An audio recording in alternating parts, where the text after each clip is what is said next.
Bir televizyon kanalında İmam Hatiplere hakaret ve iftira atan Erol Mütercimler hakkında halkı kin ve düşmanlığa tahrik, hakaret yoluyla halkın bir kesimini aşağılama fiillerinden suç duyurusunda bulunuyoruz. Bu haddi aşan davranışından dolayı kamu davası açılmasını talep ediyoruz. Erol Mütercimler İmam Hatip mezunlarına alenen hakarette bulunarak aşağılamıştır. Suçun basın yayın yoluyla işlenmesi, televizyon, YouTube kanalı üzerinden videolara halen ulaşılıyor olması üzüntümüzü artırmıştır. İmam Hatip camiası bugün 1.400.000 öğrencisi, 10 milyonlarca mezunu ve mensubu olan geniş bir ailedir.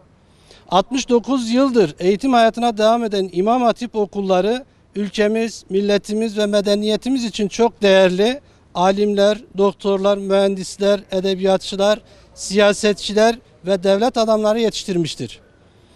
Bu isimler dün olduğu gibi bugün de ülkenin dört bir yanında hizmet vermektedir. Bugün çocuğunun hem dini ilimler hem fen ilimleri eğitimi alması, günün gerektirdiği becerilerle donanması için ailelerin, gençlerimizin tercihi İmam Hatip liseleri olmaktadır.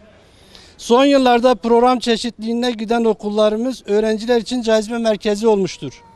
İmam Hatiplere yöneltilen iftiralar ve mesnetsiz iddialar, aşağılayıcı, küçük düşürücü ifadeler sadece bu camiayı değil, Türkiye'nin 83 milyonluk ülkemizin birliğini ve dirliğimizi hedef almaktadır.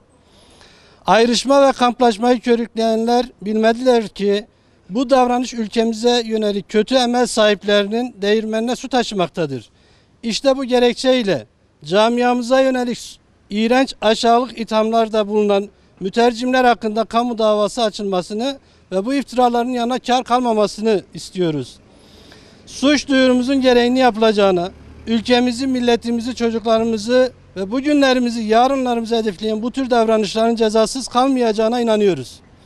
Biz biliyoruz ki adalet yerini bulacak ve bir daha kimse ülkemizin güzide okulları olan İmam Hatiplerden mezun olanlar hakkında böyle pervasız davranışlara cüret edemeyecektir. Son olarak okullarımızdan mezun olmanın haklı gururunu taşıyan İmam Hatiplerin bu toprakların mayası, harcı, irfanı olduğuna inanan iş adamı, bürokrat, siyasetçi, akademisyen, esnaf, kısacası herkesi mütercimler hakkında suç duyurusunda bulunmaya davet ediyoruz.